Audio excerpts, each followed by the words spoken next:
like to welcome you to the sixth and final lecture in this seminar series. It is a great pleasure for me today to welcome Tom Pedersen from the University of Victoria.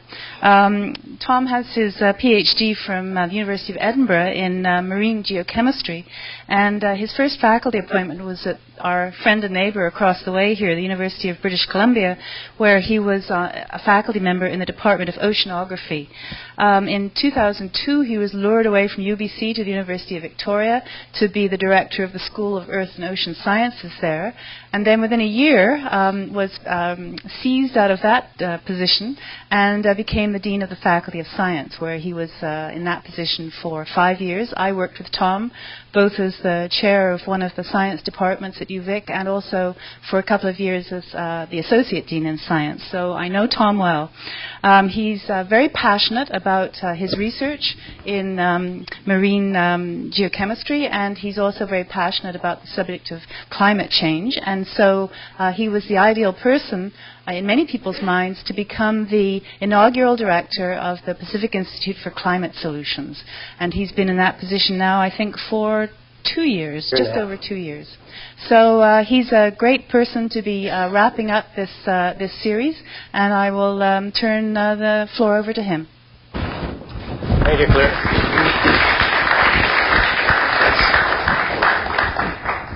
Well, thank you, Claire, and I'm delighted to be here today.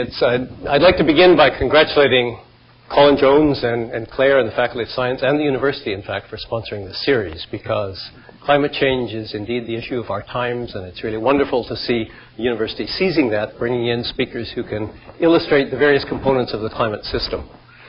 Except me. I'm not going to talk about the climate system particularly today. Instead, I want to focus more on the word policy. But in order to do that, to discuss how we might respond to the challenge before us as a human species, I need first to set the stage just to remind us of why this is such an important issue.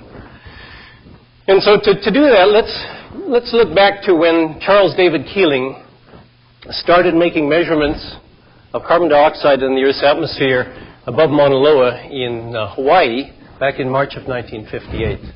And at that time, the concentration of carbon dioxide in the ocean was about 310 or so parts per million. I was 7 years old. And it's now 392 parts per million as of this morning. And I find that 80 ppm or so increase in a mere 40-odd years, 50 years perhaps, an extraordinary rate of change. Mother Nature has never done this before. This is a remarkable change in the composition of the Earth's atmosphere in a very short period of time. And I think if we are to remember one thing today, it's that climate change is fundamentally a rate of change problem. In the past, there have been many periods in the geologic history of this planet when it has been very warm, much warmer than today. But there were millions of years for systems to adapt to changes in that climate. What we're doing now is driving changes, for example, in the composition of the atmosphere at a breakneck pace. And as a consequence of a very well-known radiative thermodynamics of carbon dioxide as a greenhouse gas and its association with water vapor, which has been addressed by some of the previous speakers in this series, the planet is warming. It's quite definitely getting warmer, and 2010 sits up here as being tied for the warmest year in recorded human history since thermometers were first invented in the 1600s. That was announced on January 12th. 19 countries set record national temperature maxima in 2010. That's never happened before. That's a new first. Only one country set a national record minimum temperature. And today's trivia question, first trivia question, is which country? One country in the world last year set a new national minimum. And it wasn't Denmark, but thank you for the answer.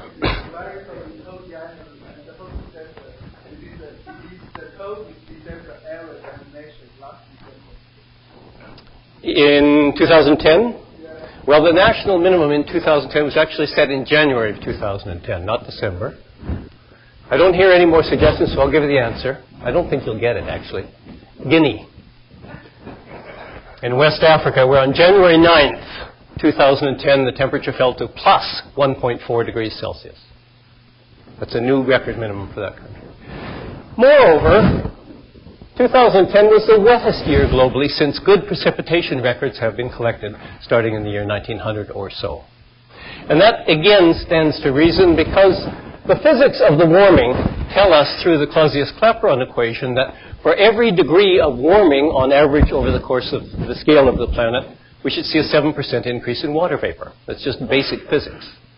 And in fact, we see a 4% or so increase in water vapor since 1970, as Kevin Trenberth likely reminded you of when he was here speaking in this room.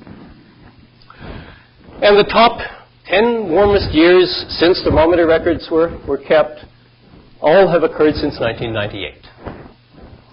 Now, we see the impact of the warming that's going on all around us. You don't have to walk very far out of your backyard, actually, to see the impact. And I find this particular data set quite compelling. This is a paper that was published last spring by a group at the University of Northern British Columbia led by Brian Menounos, who's a young professor there. And what they did was simply enumerate the changes in surface area, not volume, but surface area of ice in Alberta and across the BC landscape, using aerial photographs collected in the mid-1980s and comparing them to clear skies satellite images collected in the mid-2000s. A mere 20 years, 2 decades. And in that time, in just 2 decades, Alberta lost a quarter of the surface area of its glacial ice from the Alberta sector of the Rocky Mountains. And British Columbia lost 11% of the surface area of its glacial ice in only 20 years. You don't have to go far to see the impact of the warming. It's upon us, and it's happening all around us.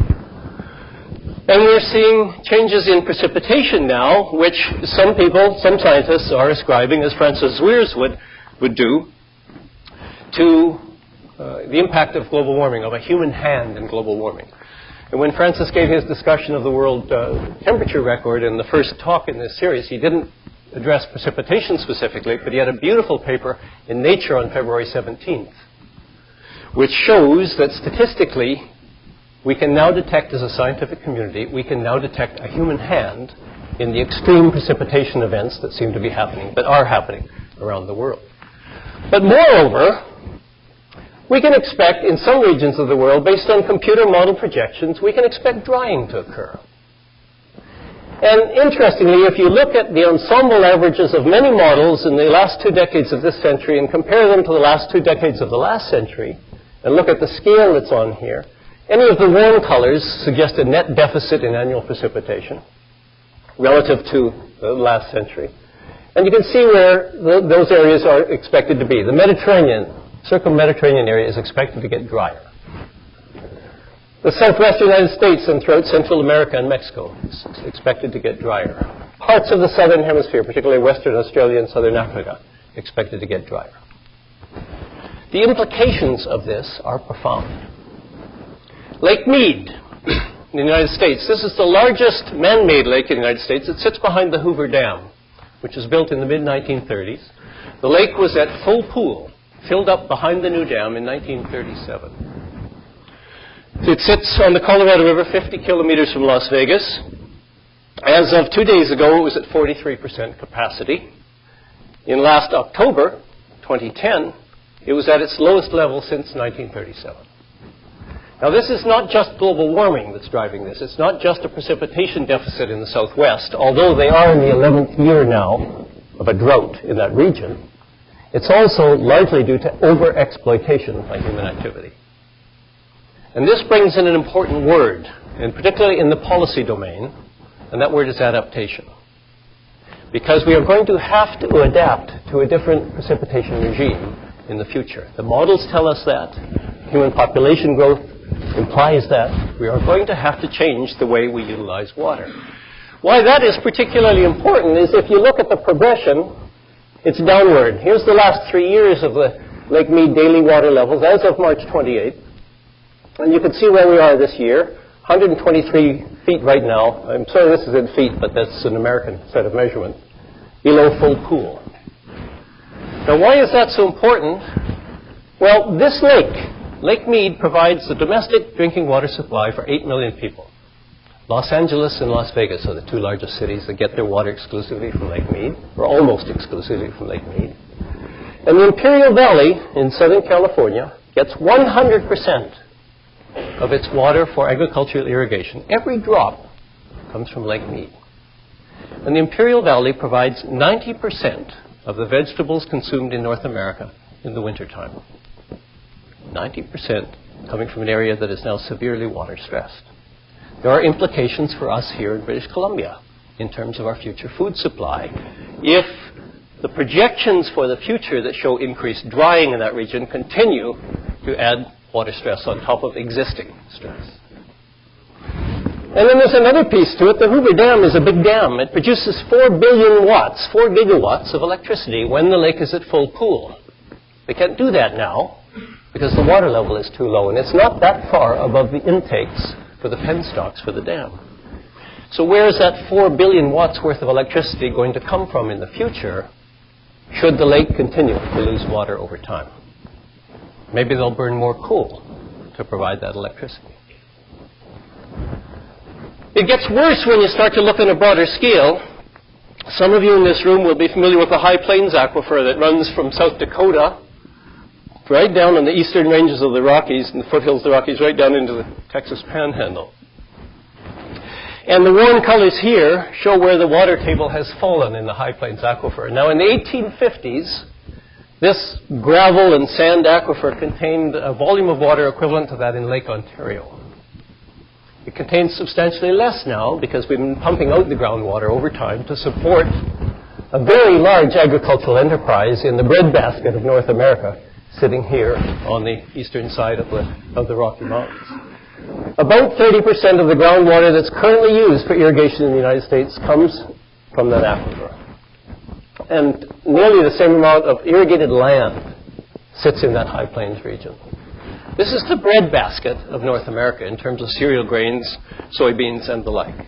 And it's potentially under threat because in some areas they've actually reached through the aquifer now and it's being pumped dry. Again, if this area gets drier because of ongoing climate change, this picture is going to get a lot worse. And it's going to require us as a species to find different ways of doing things, to adapt. And that brings the policy domain right to the forefront.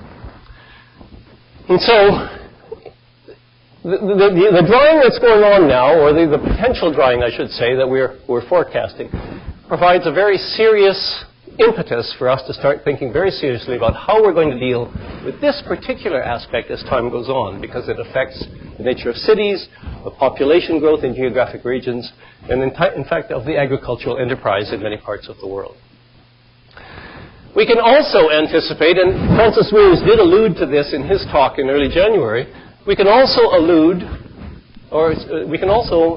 look at what is likely to happen in terms of extreme heat waves.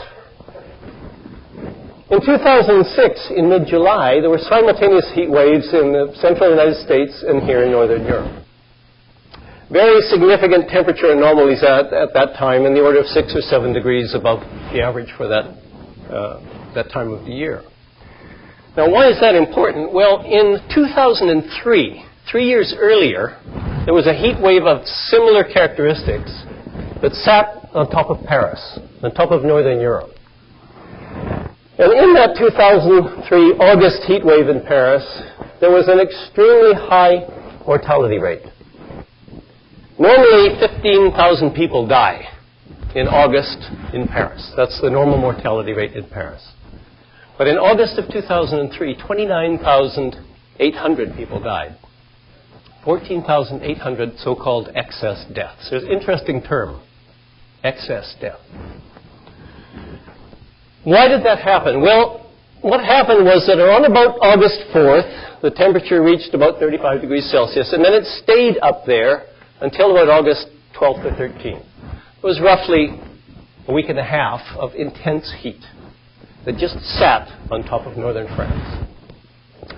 And when these physicians, this is a group of physicians who wrote this paper in the journal Critical Care, when they looked into the composition of the so-called excess deaths, what they found out was some very interesting characteristics. The folks who died were primarily old widows, old ladies, living on their own. It was August, and those of you who've been to France in August knows that the country goes on holiday in August. Everyone goes out to the coastline and sits on the beach. So Paris was not exactly abandoned, but a lot of the social systems, a lot of the clinics, a lot of the pharmacies, and a lot of the families weren't present in Paris, but they may have left their elderly mother behind in the apartment by herself. She had never encountered heat like this before in her life. This was a record heat wave. And she did not know how to cope. And her home did not cool off at nighttime because diurnal heating wasn't happening, or diurnal cooling, I should say, at nighttime. And they don't normally have air conditioning in Paris. They don't need it, or they haven't needed it in previous years. And so there was a very high degree of mortality of already vulnerable elderly people, primarily widows, because they live longer than men, so they should. And they perished. So in 2006, a similar heat wave afflicted France. But this time, only 300 so-called excess deaths occurred. And this is an important illustration of the role of adaptation and policy, because after 2003, the French government was appalled at what had happened in Paris. And they very quickly swung into action and put in place a whole suite of programs to take into account what they needed to do in the next heat wave, whenever that was to come. I don't think they'd anticipated it would only be 3 years hence. And so they had cooling centers set up. They had people delivering water to doors. They had people knocking on doors, checking on the elderly. They had portable air conditioning systems made available. They made sure the clinics were open. And so the mortality rate that we saw in 2003 was sharply reduced, practically down to zero. So it can be done, but this is going to be a requirement for the future, because heat waves are very likely to increase. Last summer, we saw an extraordinary heating event across much of Europe, and particularly Western Russia. This is the European summer land temperature anomalies from the year 1500, based on proxy data largely, not direct thermometer measurements, right up to 2010. So the older data are rather poor. The temperature estimates from the 1500s, 1600s, 1700s are poor. They're pretty good for the last century and the last decade. But when you take all of those estimates and the measured data from more recent years and scale them in terms of temperature anomaly, and this was just published 10 days ago or so, here's where the distribution lies. This Gaussian distribution sits here. The gray bars represent the 1500 to 2002 period. But look where several years in the last decade or so sit. The 2010 heat wave that afflicted Western Russia in particular, but sat over much of Europe, is 4 standard deviations from the mean. This is an extraordinary departure from the norm. Unprecedented in Russian history, at least in recorded Russian history. A blocking high sat over Western Russia for 62 straight days. Every day was a new record temperature.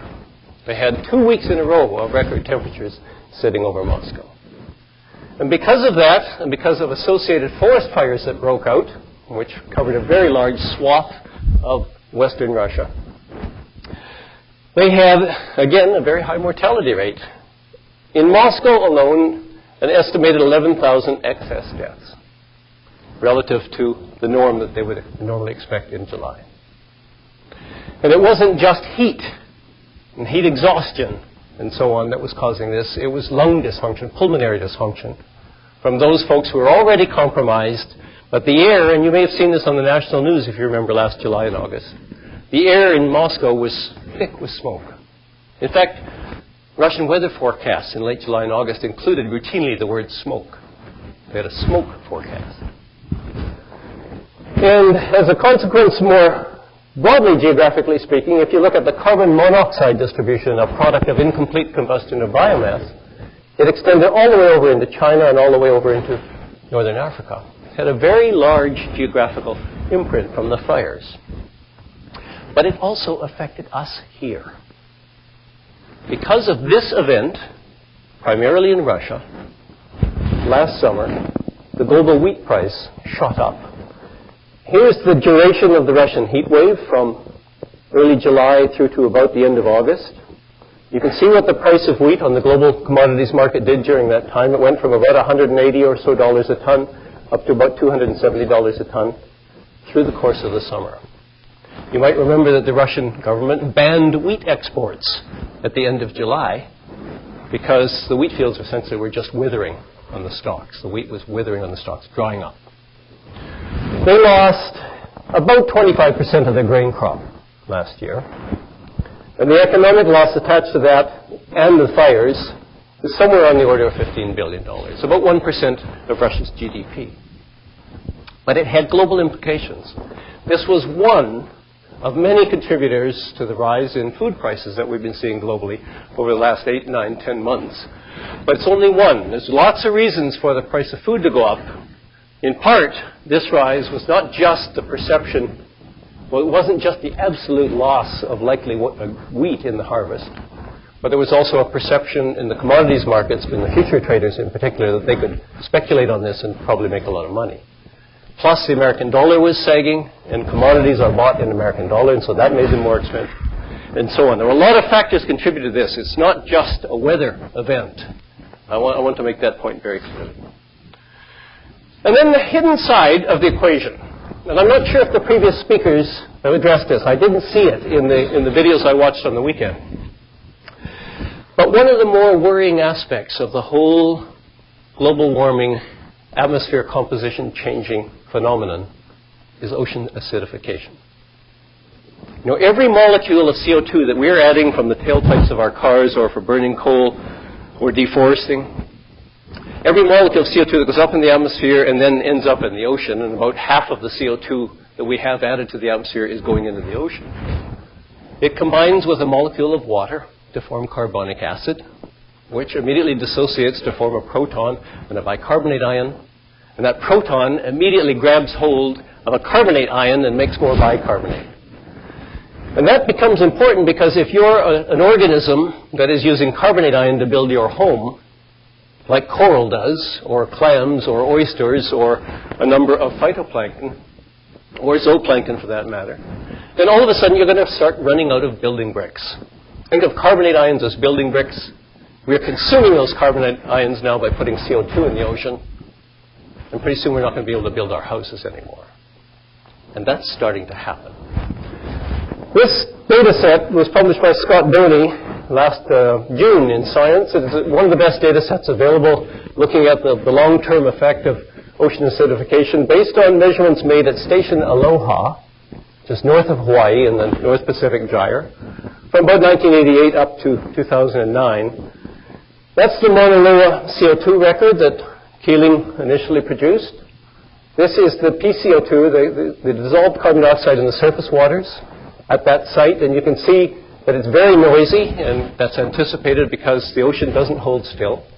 It's moving around, it's mixing, wind comes along, phytoplankton grow, phytoplankton decay. There are lots of things going on in the ocean. The trend, however, is unmistakable and parallels the atmospheric change as we would anticipate.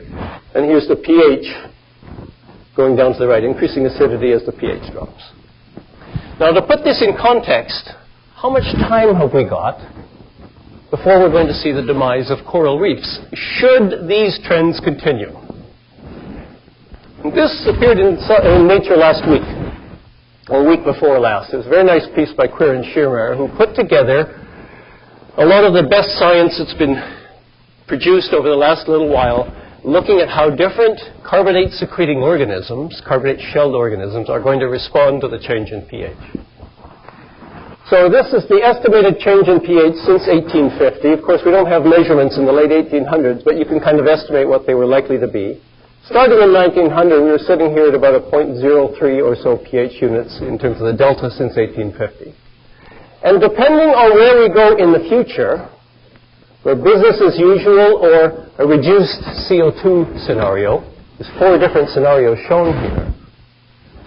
organisms of different types here, you can see the different genera or taxa up here, are going to respond in different ways to that change in carbonate ion concentration. Here's where we sit today. And here's where we expect erosion to exceed the growth in tropical corals. By about 2070, we'll reach that point. That's not very far off. We have an excellent prospect on this planet of driving tropical coral reefs into extinction within 150 or 200 years. This is the hidden side of global warming. It's really little to do with warming. It's everything to do with chemistry of the sea. And we're changing that chemistry now because the scale of human activity is so large. So it's in response to those sorts of issues that I've produced the title of Responding to the Climate Change Challenge, because the province of British Columbia is responding to the climate change challenge, I think pretty much as best it can at the present time. And I have to credit the Gordon Campbell initiative here. Mr. Campbell was our climate champion in British Columbia. He got it. He understood the science. He took pains to call scientists into his office and get the latest understanding of where we were going on this planet.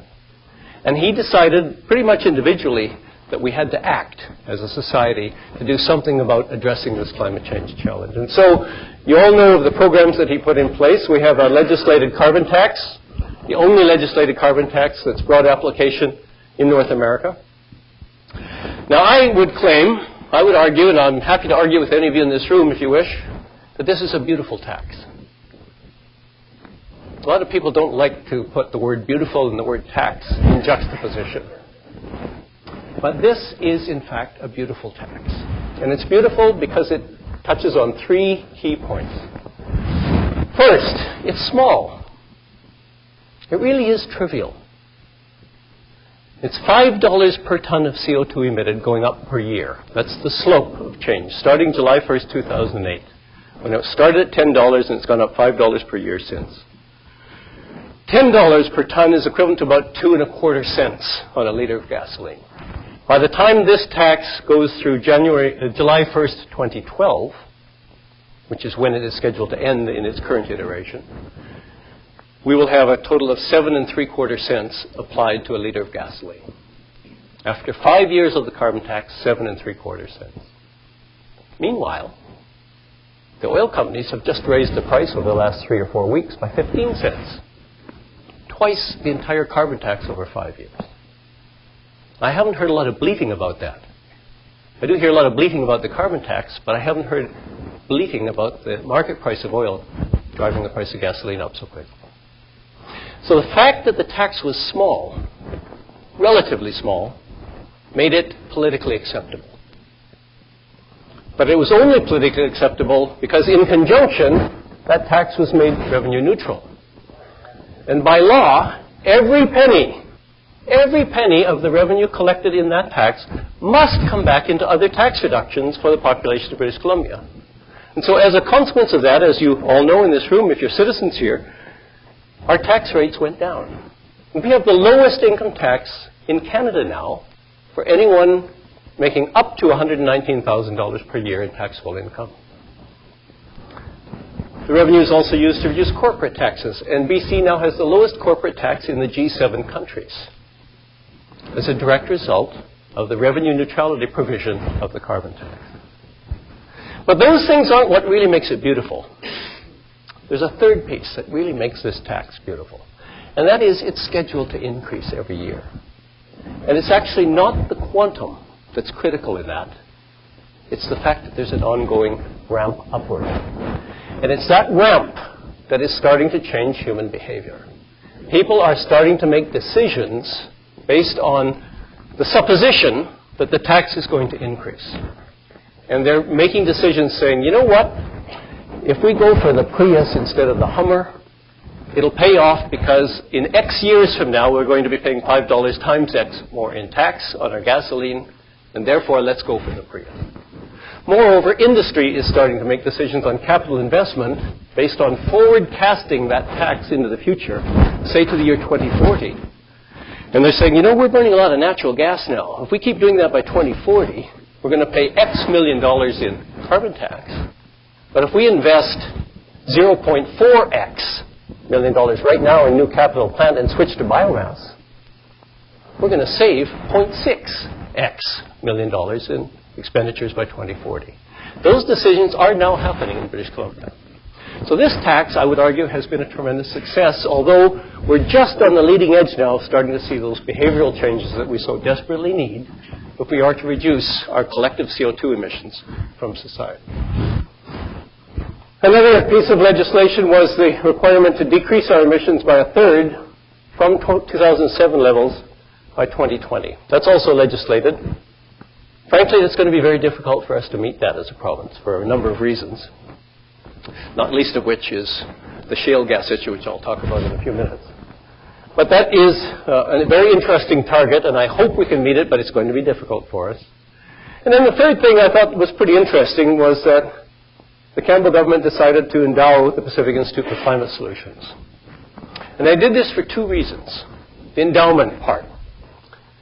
Mr. Campbell has made the point that it's very important that they have an independent sort of think tank or an independent body of scholars and academics and thoughtful folk, many of whom are here at Simon Fraser University, to help steer policy development in the province in the future. And the endowment guarantees our political independence. We are not beholden to anyone. And secondly, he also recognized that the climate change issue isn't going to go away. It's here for the long term. And when he says long term, he means on the century scale. And therefore, an endowment made sense, because we're going to be needing to produce policies and put regulatory frameworks and whatever else in place over many decades to come to deal with the scale of the challenge that's coming. So you all know, I think, I'm not sure how much you know about PICS, I'm not going to dwell on this, but we are a 4-university consortium consisting of this university, UBC, UNBC, and hosted and led by UVic. Our mandates are all over the place. We have an awful lot to do. We're charged with understanding patterns and magnitudes of change, in evaluating implications on all fronts, and I want to emphasize this word interdisciplinarity. We are a truly interdisciplinary body, and we're striving to do justice to that term. I'll say some words about that coming up. Our focus is not on knowledge for the sake of producing knowledge. We are not a typical university research center. We're very much interested in application. And so the word solutions, which is here in our title, is very important to us. That's a critical word, and I keep drawing people's attention back to that word. And that applies both in terms of mitigation and adaptation, because we're going to need to do both. We have a major role in communication. We're trying to reach out to government, industry, and the general public wherever and whenever we can. And the mantra we work under is that we're British Columbia relevant, but we don't necessarily confine ourselves to BC. We're not necessarily British Columbia centric. So that if there's a good policy somewhere else in the world, we'll take a look at it, decide what pieces of it might be appropriate for British Columbia, shape them for our own use, or at least provide the information that might help the government shape them for our own use. We've got a broad research program that includes ecosystems, issues, sustainable communities, low carbon emissions economy, social mobilization, and carbon management in BC's forests. Now, of that list of 5 things, this is your second trivia question of the day. Which one is the most difficult?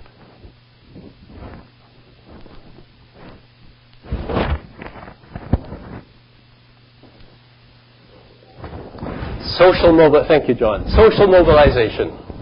That's absolutely the hardest nut to crack. This is human behavior, human psychology. And how do we change human behavior in a constructive way? And we're grappling with that, and I must admit, it's the toughest issue for us to deal with. And finally, we have lots of interaction going on with the provincial government and increasingly with industry. We have lots of different products, and those of you that have gone onto our website will be familiar with them. If you haven't, I'd invite you to do that. You can also sign up for a news scan that comes out every Tuesday. It's a compendium of snippets of information from around the world set in a British Columbian context. We produce briefing notes on the scale of roughly 1 per week or so. We have newsletters, lecture tours, fora. And this is an interesting initiative. We are developing short courses for the civil service in British Columbia. The first one of which is going to be beta tested tomorrow.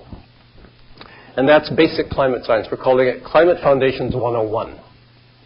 And it is a web-based course. It's about an hour long, broken into a bunch of little increments because we were told that civil servants had an attention span of 10 minutes. I thought we could walk in, have a talking head in front of a classroom, have a Kodak 8mm camera, take a 1 hour long thing and post it on the web and we'd be done. No. So it's pretty slick, actually. So we've had a bunch of folks working with us on that. We wrote the script. It's been all put together. It's got good content, right up to date scientifically. That'll be tested tomorrow and I hope released before the end of April or so. And that's the first of 4 courses. The others are on adaptation, one on regional climate change expected in British Columbia, and the last one will be on carbon tax versus cap and trade. What do they mean? What are their economic implications, and so on. And we have another product that we put out, white papers, and there's a whole series of these. And again, if you've looked at our website, we've had 2 come out recently, one on carbon neutral government and another one very recently before that on electricity exports from British Columbia. What does that concept mean and what are the implications of it? These are relatively in-depth investigations of particular topics. I'll draw your attention here to just one of them. It's hard to read these titles, but this one says shale gas and climate targets. Can they be reconciled?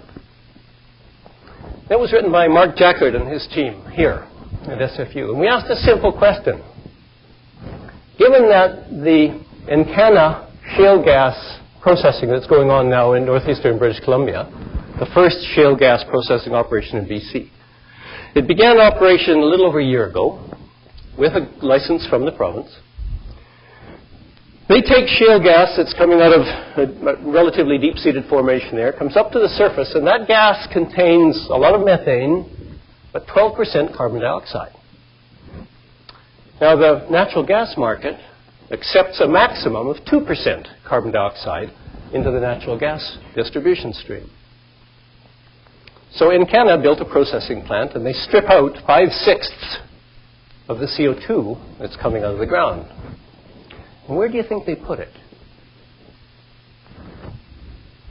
It goes through a stack right into the atmosphere. It's 2,450,000 tons of carbon dioxide per year coming out of that plant. That's 3% of British Columbia's collective CO2 emissions. So can we continue to do that and meet a 1/3 reduction by 2020? Well, we asked that question. So Mark and his team crunched the numbers. And I think this thing is about 9 pages long. It might be a little longer, 11 pages, something like that. It didn't need to be that long. It needed to be 1 word. No. The answer is no. There's not a hope of us reaching our 2020 targets if we continue to process shale gas in the way in which we're doing now. So there are some recommendations in that white paper about policies that the provincial government could put in place to mitigate that particular source of CO2 in the atmosphere. So I'd encourage you to download it. All these things are free, and you can take a look at that if you're interested. So let me focus now on, and I'll end with a couple of examples here. I wanted to focus on this word interdisciplinarity because it's so important in the policy domain. And I want to give you an example of interdisciplinarity that was not present but should have been in the case of one particular policy that's a very important policy here in the United States, and that's ethanol production. Those of you who have studied the ocean will know that there is a problem emerging in the coastal waters of the world's seas, and that is that there is an increasing number of water masses on continental shelf waters around the oceans that have extremely low or no oxygen dissolved in them. We call them dead zones because organisms can't live in them. Fish suffocate. Benthic organisms suffocate. Bob Diaz at the Institute of Marine Science in Virginia has put together this compilation a couple of years ago in which he tried to estimate what's happening in terms of the trend of these so-called dead zones that we're seeing now in the world's oceans. And in this case, this is less than 2 milliliters per liter of dissolved oxygen. That's roughly 20% or 25% saturation. So what he's suggesting is that there's something like 400 or so of these disaerobic or low oxygen water masses now sitting parked on a seasonal basis typically around the continental margins of the world. One of the big ones is here in the northern Gulf of Mexico. And it's supported by nitrogen that's coming down the Mississippi River. Nitrogen derived largely from agricultural activity in that breadbasket sector of the United States. And what the excess nitrogen is doing is supporting abundant growth of phytoplankton in the surface ocean in late spring. Those phytoplankton grow with the support of this wonderful fertilizer that's coming down the Mississippi. And they die, and they sink, and they decompose. And when they decompose, they do so aerobically, and they take oxygen out of the water column. And so sitting here off the mouth of the Mississippi River and in the direction westerly toward Texas is an area now which is about 15,000 square kilometers annually in July of water that's from the depth below the surface about 20 meters down to maybe 80 meters, has very little oxygen in it. In some places, zero oxygen. And it kills things. Fish that swim into it or caught in it, they suffocate. If the crab is on the bottom and this water mass moves over that particular patch of bottom, it kills the crab. It's a huge environmental insult and an insult to the commercial fisheries in the northern Gulf of Mexico, and it's been growing through time. Back in the 80s, it was sitting down here at somewhere on the order of 5,000 square kilometers. It grew throughout the 90s. It's reached an apparent plateau. The last few years have been around 15,000 or so square kilometers in size. There is an action plan of the American government to get it back down to 5,000 square kilometers. To do that, they have to reduce the nitrogen flux coming down the Mississippi River by somewhere between 30 and 55%. Fine. This is a noble objective. But in practice, how are you going to accomplish that? Very, very difficult to do that. And it's particularly difficult, in fact, it's impossible to do it in the face of the programs that have been passed starting in Bill Clinton's time and accelerated during George W. Bush's time to produce ethanol. In 2005, G.W. Bush signed into law the Energy Policy Act that required 28 billion liters of ethanol to be produced annually by 2012. Most of that, if not all of it at that time, was to come from the fermentation of corn. So here's the link to nitrogen. And then in 2007, the Energy Independence and Security Act, a noble objective. The United States should become energy independent. This is something that we would like to see happen, that they would like to see happen. That act set a target of 57 billion liters of ethanol from corn by 2022, and an additional 80 billion from fermentation of cellulose. Well, corn is a grass. And the botanists in this room will know that if you want to get maximum production from your corn, what do you add to the field? Ammonium nitrate. Give it lots of fertilizer and it'll just shoot up. But it's not like soybeans. It doesn't sequester its own nitrogen from the atmosphere by a symbiotic bacteria. It's a grass. It needs fertilizer. And so what has this done and promulgated in the United States? It's promulgated what I call the corn rush, the equivalent of an agricultural gold rush. Massive acreages are being converted from things like soybeans to corn production. Land that was lying fallow is now growing corn. It's hugely lucrative for farmers because it's subsidized. 45 cents a gallon of ethanol produced comes directly from the federal government. But it means that the nitrogen addition to the landscape is increasing, not decreasing, as the action plan for the Gulf of Mexico dead zone would require. And so, can we get down to this target? Is it feasible, given U.S. current policy? I would say absolutely not. You cannot reconcile those two things. So where did they go wrong with this policy? After all, it was a noble objective. Could it have been developed in a better way had there been better cooperation amongst different disciplines? Had there been an oceanographer at the table when this policy was being discussed, instead of economists, perhaps? Or energy experts? There are a number of drivers in favor of it. Energy security is a wonderful thing, and we should all be promoting that. And energy and defense were both strongly behind that. The Department of Agriculture in the United States, they loved this program because it was able to put more money into the hands of the farmers, and so the farmers love it.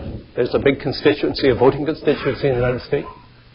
It may have led to some very slight net reduction in CO2 emissions, but the jury is very much out on that.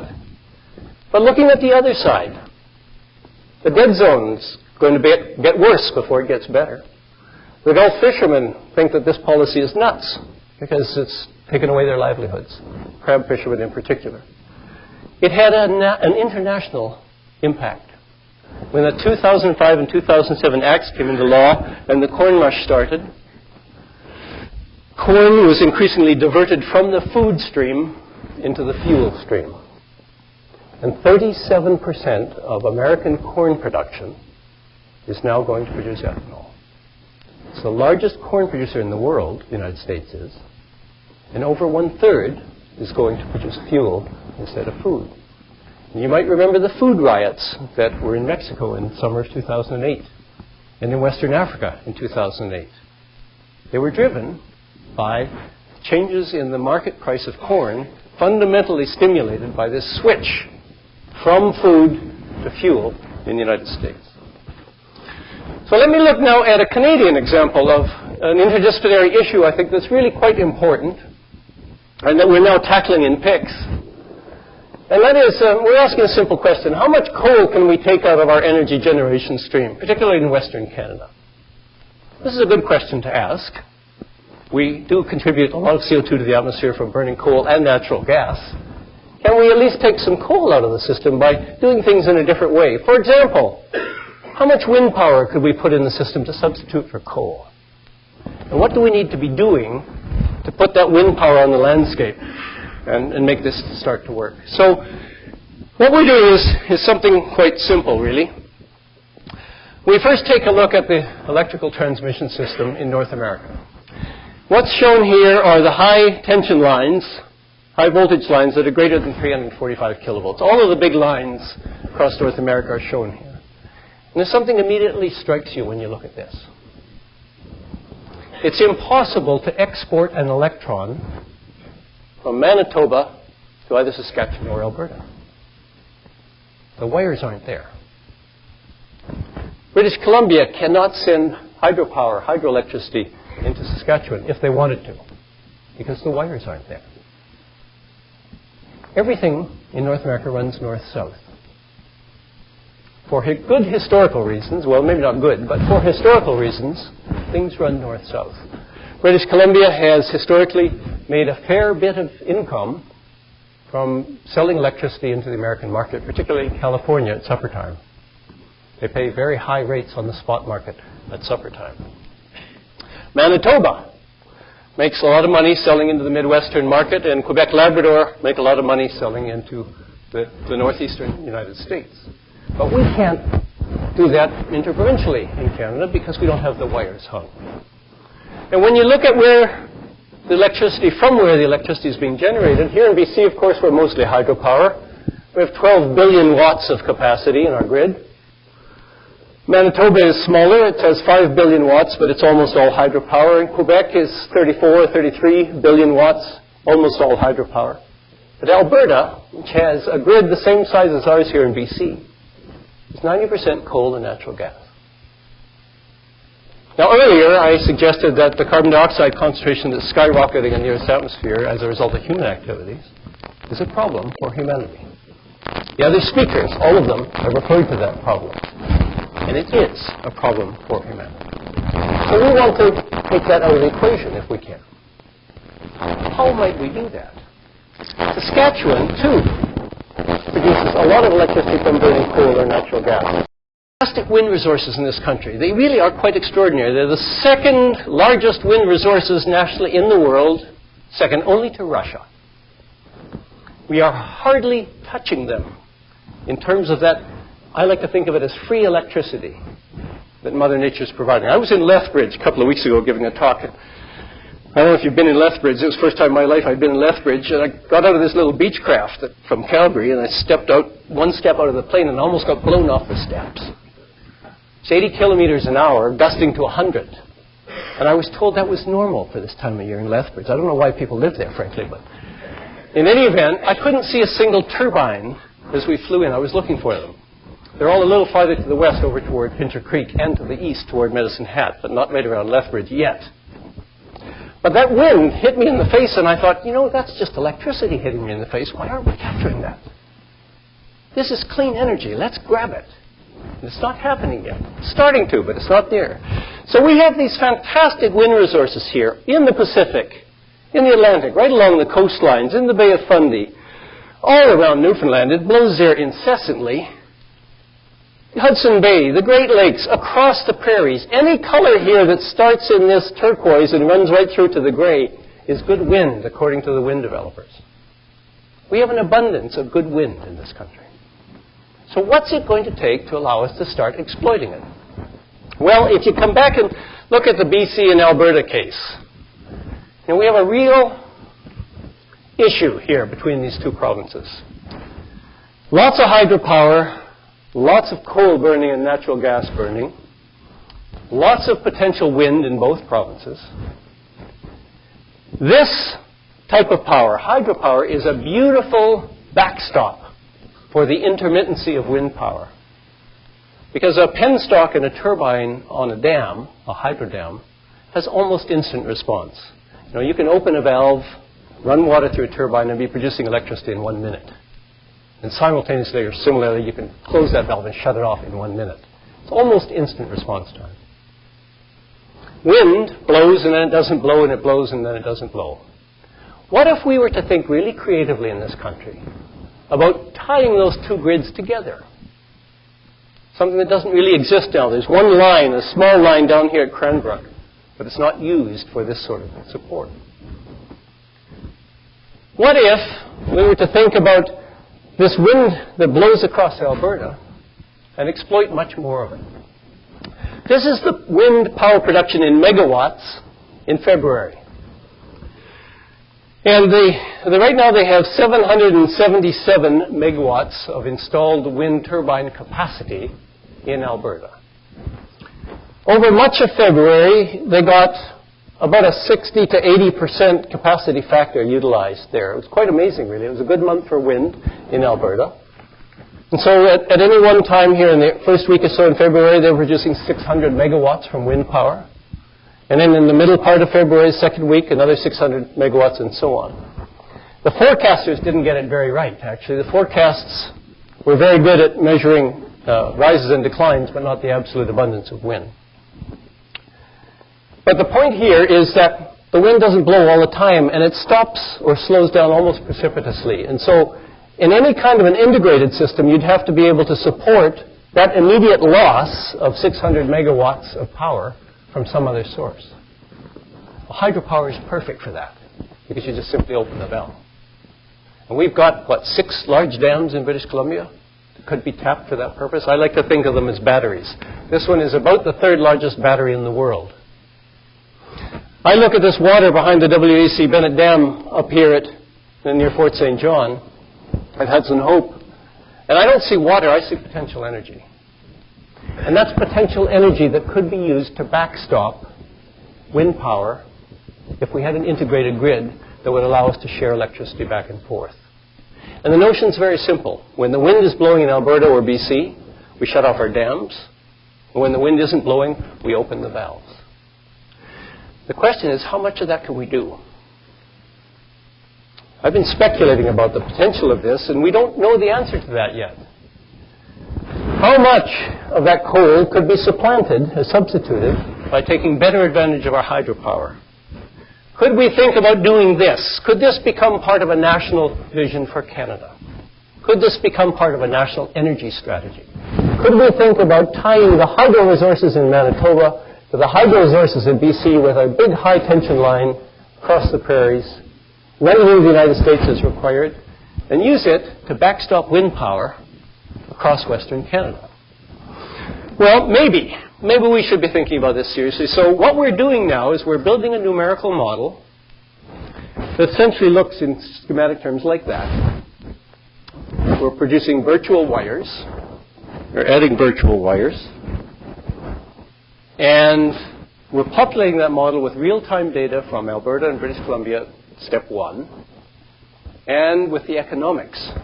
Step 2, we're building in an economics routine. We've got an interdisciplinary team including economists, electrical engineers, mechanical engineers, and one oceanographer who doesn't know much about this stuff but is very keen to see it proceed. And we're asking that question, how much wind power can we actually feed into an integrated grid?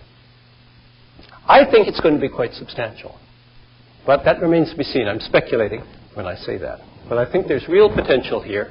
And this is potentially one way that Canada could really start to make changes. And in fact, we can start to think even more creatively and run this nationally. And tie all of the hydro resources as backstops for wind and other renewables right across the country. Technology exists to do that now. It's going to take an extraordinary level of cooperation and capital investment, but it could be done. And so eventually we might be able to remove our fossil fuel thirst from our energy generation diet. But it's not going to be easy. And this is where interdisciplinarity really comes to the fore. This is where policy becomes so critical. Because, first of all, it's a provincial responsibility. When I first called this team together on January 4th, at our first meeting, a bunch of us who were interested got together.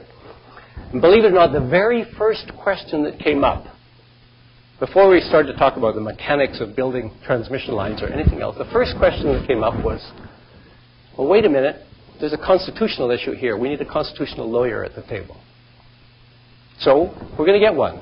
UVic has a very good law school, and we've got constitutional experts. In fact, your new president here at Fraser University would have been my choice, because he's a constitutional expert. But in any event, that's something we have to take very seriously, because there is an issue of provincial responsibility for electricity supply. Secondly, the economic issue is huge. BC makes between $250 million and $1 billion a year selling electricity to the south. Quebec makes up to $3 billion a year. How do we bring that into the mix here in terms of east-west transmission instead of north-south transmission? I don't know the answer to that yet. What will the water supply be in the future? Another very important question. If we're talking about potentially making capital investments that will scale up over years to hundreds of billions of dollars, are we being silly if the water supply declines in the future? Or will the water supply increase? In fact, in BC, it is likely to increase in the north and decrease in the south. But most of our big dams are actually in the south. There's an issue with transmission corridors, of course. It runs into ecological concerns, social concerns, and so on. But underlying it all is the importance of reducing carbon emissions. And so that brings in the carbon tax issue, or the carbon pricing issue. And we're going to factor that into the model too, because the model we're building is actually an optimization model that will assess all of these different factors as best as we can estimate them. And it'll tell us what the energy mix should be. There's an economic side current to this, which I think is very, very important. And that is, if in terms just of wind energy alone, it's a huge economic driver now worldwide. Much money being expended on installations. It was $63 billion in 2009 and about $61 billion last year. 500,000 employees directly employed worldwide now. It's growing by about a third a year. It's quite cheap. Wind power is now quite cheap. It's certainly directly equivalent with new hydropower, for example, in terms of cost. The solar voltaic industry is taking off remarkably worldwide. It was a $71 billion worth of installations in 2010. And it's coming down in price too, although it's still expensive. It's $9 a watt installed in the year 2000. It's now a little under $5 a watt installed, and dropping dramatically. And then there are some interesting things going on elsewhere in the world. This is one program that caught a lot of attention a year and a half or so ago, called Desert Tech. Now, this has been thrown into some disarray now because there's some small political problems in countries like Tunisia and Libya and so on. So, it's pretty much on hold at the moment because investment is not going to go into this at this present time. But the idea here is really a remarkable example of what can be done with international cooperation, in this case, grid integration and capital investment. This is a program that includes, or is being driven by a consortium of major players in the United States, including national governments, Munich Re, the big reinsurance company, Deutsche Bank, Siemens, Abengoa, that's a Spanish renewable energy company, the big engineering company out of Switzerland, ABB.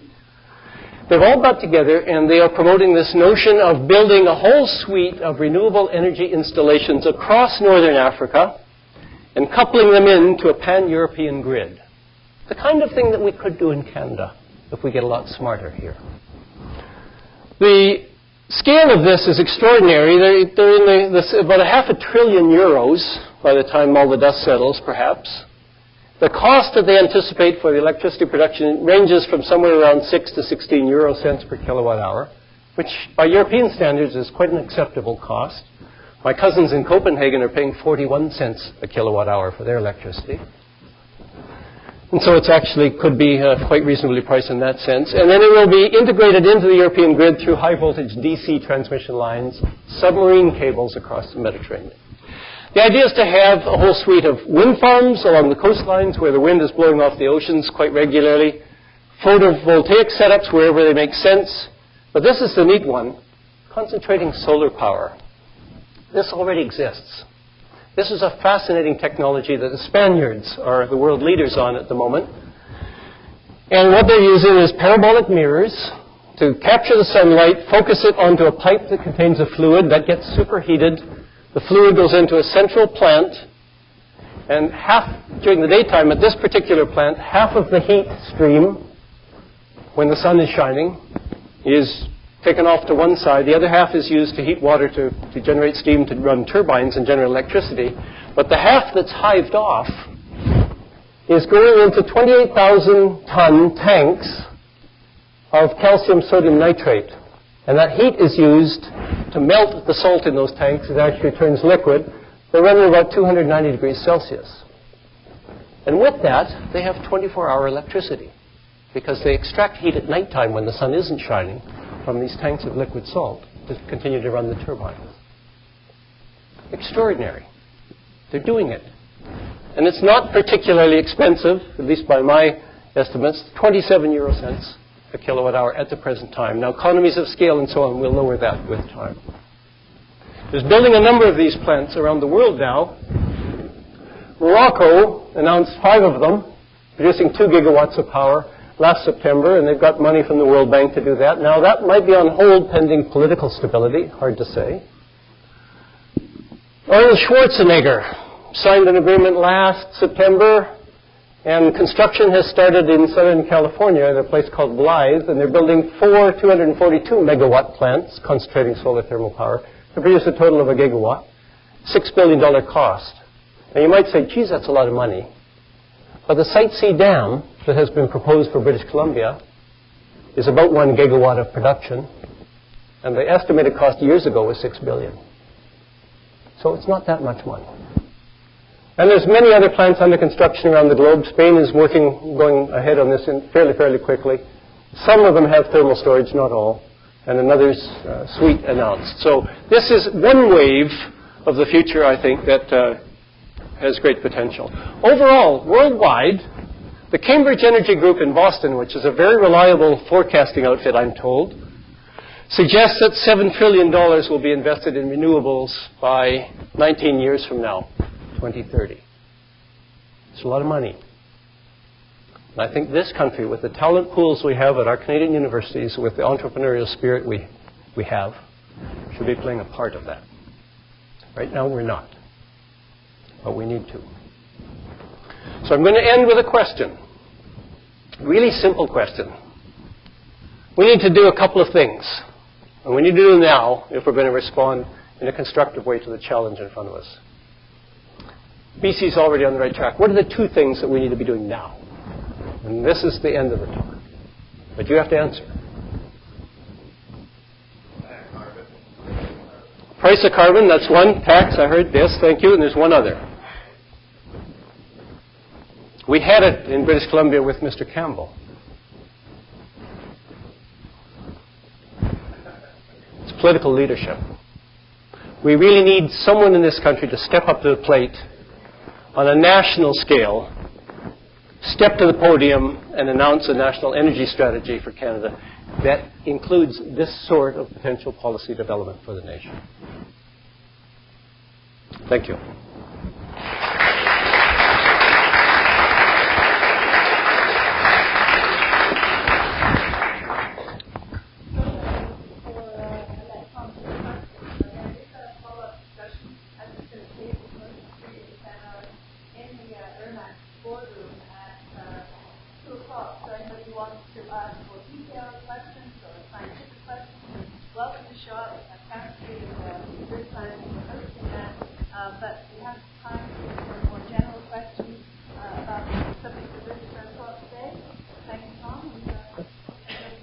Okay, thank you. Not this one? Oh, okay.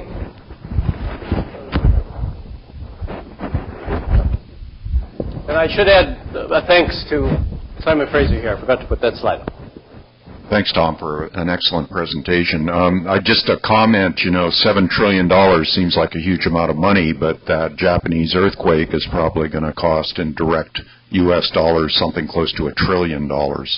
Yes. So dollars are big, but, I don't think it's out of the question to make those sorts of investments. Correct.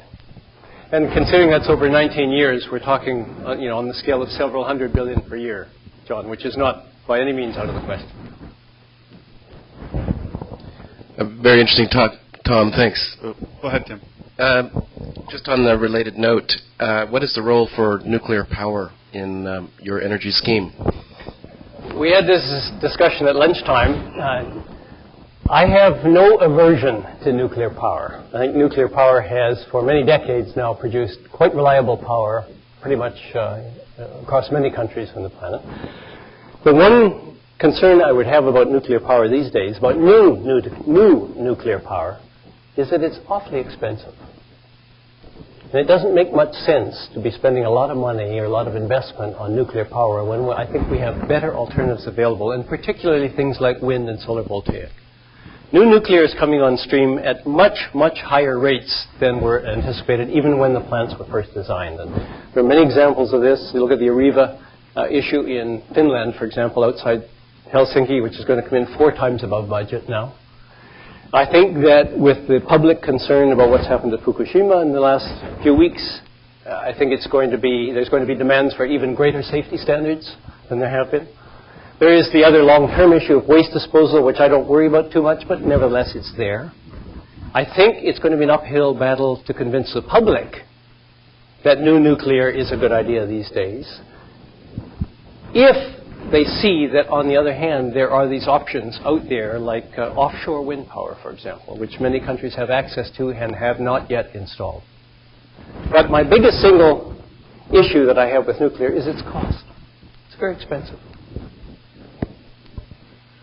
Given your 30-minute introduction about the global pressures of climate change, I was somewhat surprised to hear about your Canada-centric model for proposing a grid for hydro and wind power. So is your model going to contemplate more north-south transmission of that resource? Yes. Yeah, in fact, my diagram there actually had a red line going into the United States. And where we want to take this is initially BC, Alberta, then BC, Alberta, Saskatchewan, Manitoba, then the 10 provinces across to the Maritimes and Atlantic provinces and so on. But we also want to build it into a pan-North American grid, and the long-term objective, and I think we have to go that way, because what this has to be is essentially a free market in electricity, or at least not necessarily a free market in economic terms, but free transmission or flexibility to move electricity around where needed. There's one real advantage that we have in North America that, again, is a plus when we think in these terms, and that is that we have, in Canada at least, we've got 5 time zones, or 4.5. And so our demand curve, the peak demand, that's 12 gigawatts that we require for our capacity here in BC. We don't use 12 gigawatts all the time. That's set up so we can meet the supper time demand. And if you think about Canada, I'm going to start on this side for the audience. Here's Newfoundland. Okay, we've got essentially 5 hours where that demand peak moves across the country. Now, it spikes when you get into the big population centers, Montreal and Toronto and so on, and come across to the west. But that gives us a bit of a luxury there, because it tends to smooth the demand curve. And if you think about that part, And what a wind guy said to me recently, he said, the wind is always blowing somewhere. So even if it's dead in Alberta, it might be blowing in Hydropower. Shouldn't we have wind farms there that can pump into the grid and supply Alberta as well, in addition to hydro? There's a lot to be considered here, and we're populating our model with real-time wind data, real-time demand data, real-time load data from right now BC and Alberta. And we want to expand that nationwide. I had a discussion this morning with the Canadian Wind Energy Association, and they're really keen on this. They really want to see this take ahead. They'd like to do the same thing. We're doing it on a shoestring with my personal research funds. They say they need $6 million to do it. Well, wait a minute here. I think we can do something for an awful lot less. But the long term is to be fully integrated into the North American grid.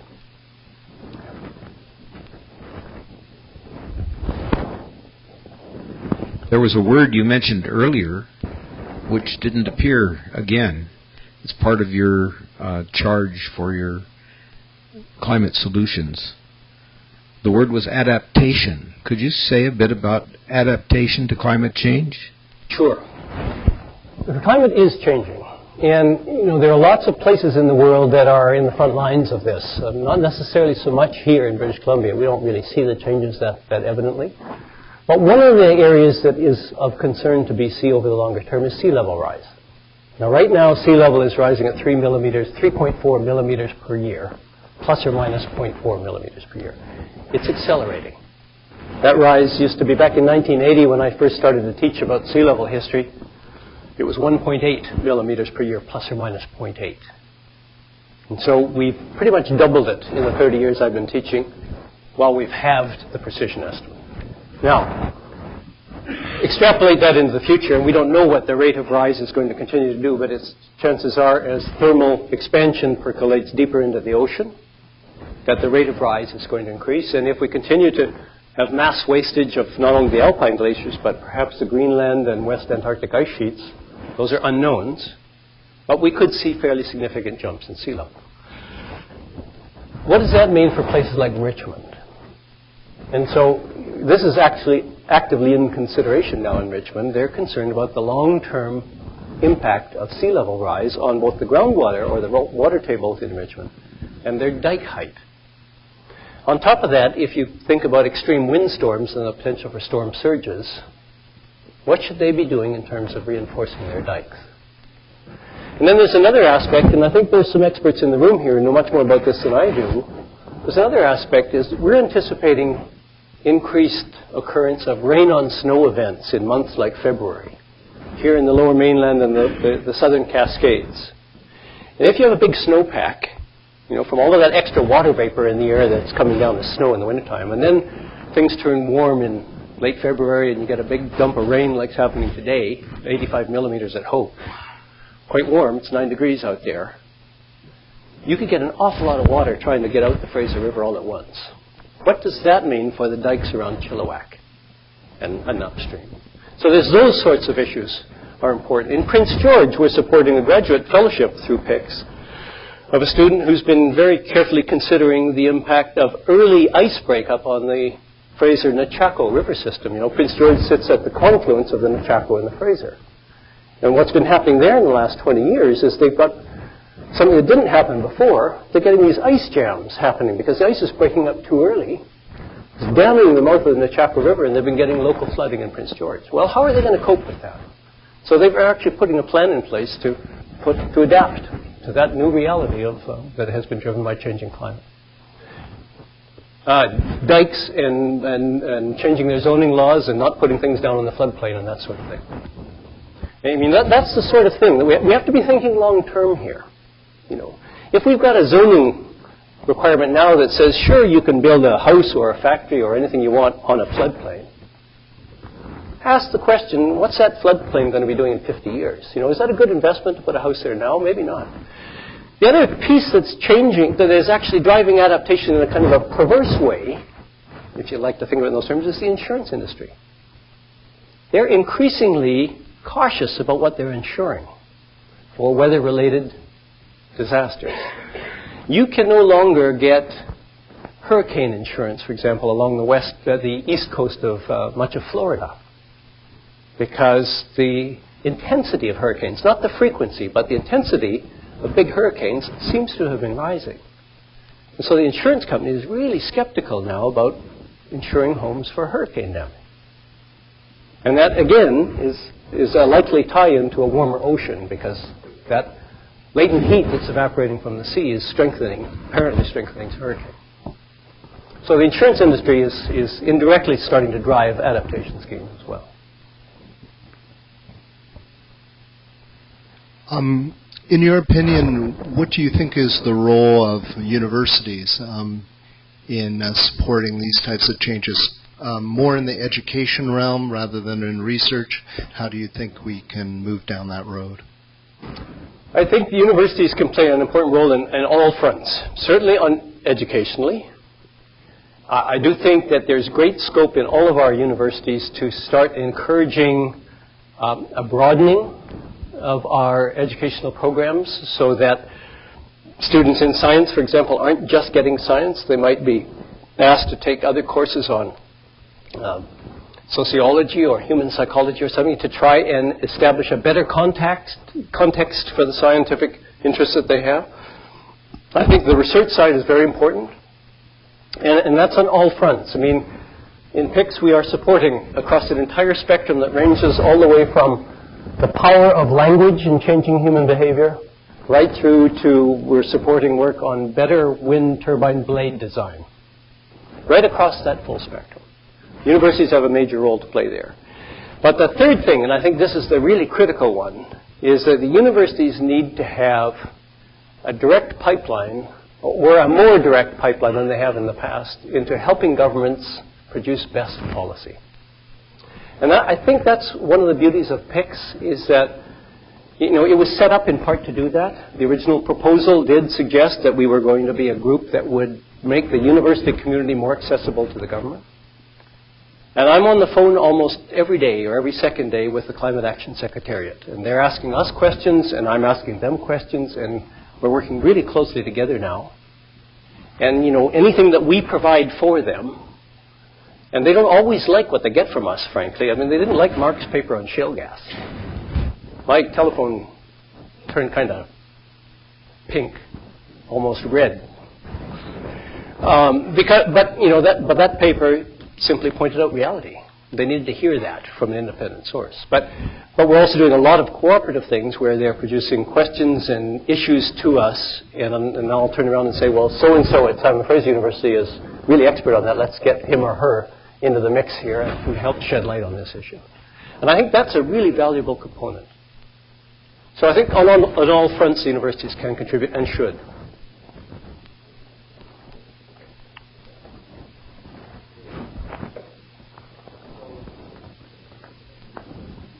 So recently the National Academy of Sciences and the Royal Society have adapted kind of a three-pronged approach in their portfolio of climate solutions, that being mitigation, adaptation, which are your two mandates to provide solutions for, as well as geoengineering.